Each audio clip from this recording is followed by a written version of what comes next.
Feeling fatigued and looking to boost your recovery after a hard workout? Sure. We have a doctor's shot of health to help. All right, I have this concoction. Docs have a sip. They do not know what is in this. Cheers. 4 ingredients. Cheers. I'm so bad at guessing. That was a hell of a workout, you two. Each ingredient has a purpose, not only in adding taste, but in muscle recovery. I'm so bad at this. I taste ginger, for sure. Ginger, I agree. There is ginger, now that you mention it. It does have ginger. Good job. Ginger, anti-inflammatory, great. Love that one. Okay. Orange? No. Almost tastes like... Isn't it tasty? Pomegranate? No pomegranate. How about strawberry? No strawberry. Cranberry.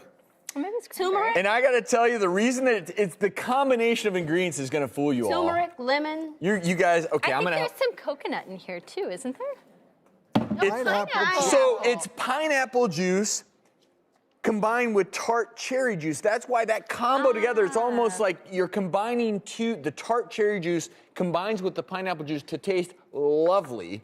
But the bromelain in the pineapple juice, another great anti-inflammatory, and we all know tart cherry juice is great after workouts, but when you combine it with the pineapple juice, isn't it a really nice, balanced flavor? Yeah.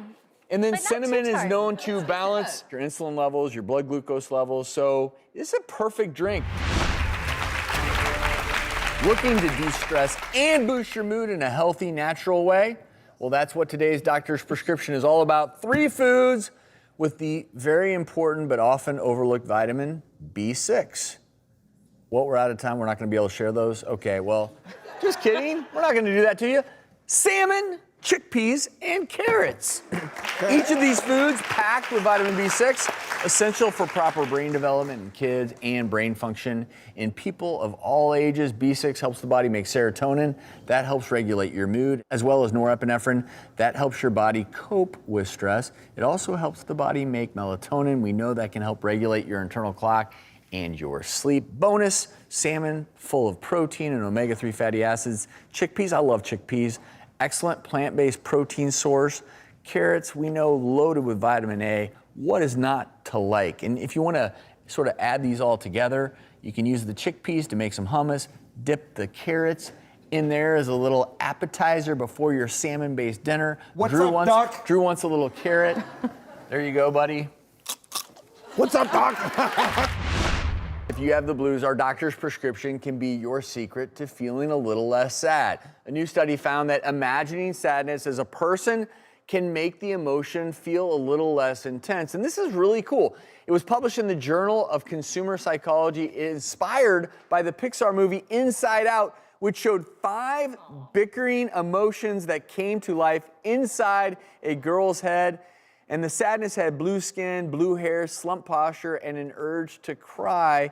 And during that study, they asked 114 people to think about a time when they felt really sad, maybe after the death of a loved one. The researchers then randomly assigned half of them to write down what kind of person their sadness would be like if it came to life. The results showed that those who thought about their sorrow as a person reported feeling less intense sadness than the other participants. Yes, this is actually... Like personifying it works. Right, and see, this is why it works. This is actually an evidence-based technique that I often teach my patients. It's about externalizing the emotion. When the emotion is inside your head, it feels amorphous, it feels like it's going on and on. But when you externalize it, whether it is imagining as a person or even just an object in front of you, all of a sudden it has physical boundaries and you feel like you can deal with it. So when you see it as something separate of yourself, it really does help you to process that emotion a bit better.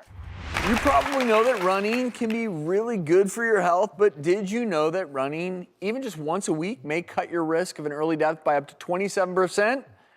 So often we take this all or nothing mentality when it comes to exercise, working out. The truth is something is better than nothing. In fact, a lot better if you think about those numbers. So my doctor's prescription today, go ahead and throw some shoes on. Go out for a run or a walk this week if you can.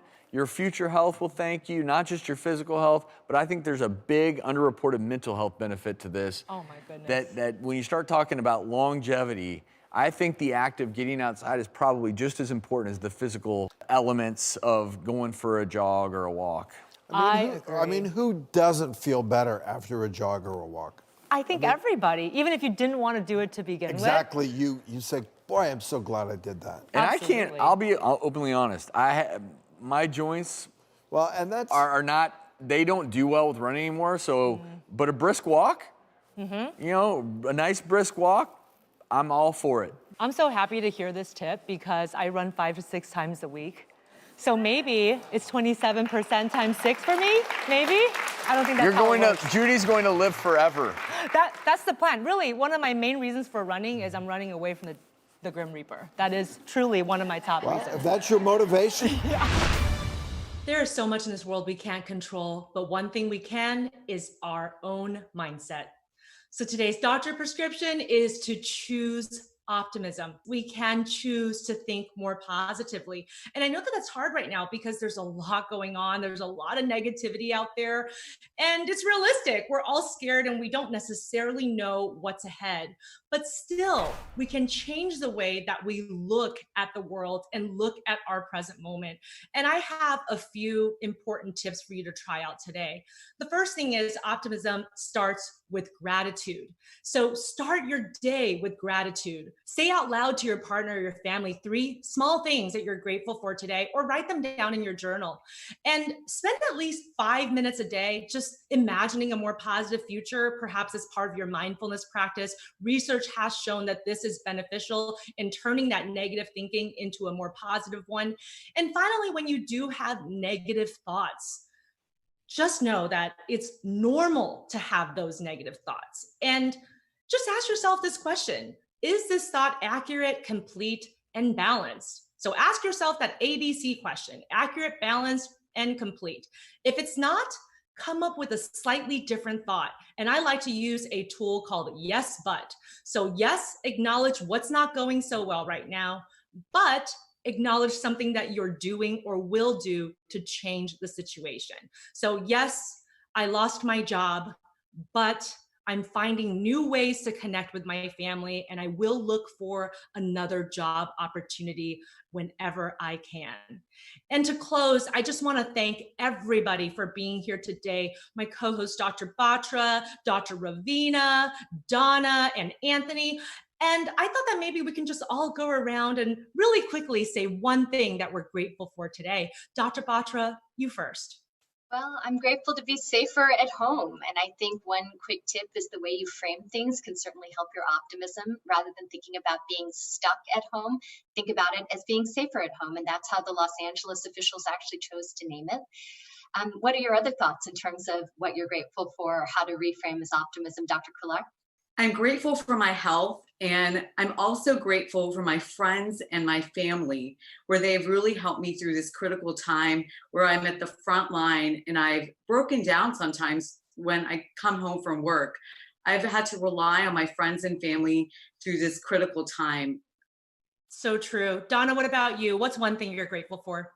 I'm so grateful that my family is healthy and friends, and I am grateful to see all of the helpers that are showing up in this world. It's beautiful. And finally, Anthony, what are you grateful for? I'm grateful for the access to fresh food and vegetables in this time of need. It's something that I am so lucky. I feel very fortunate to have that.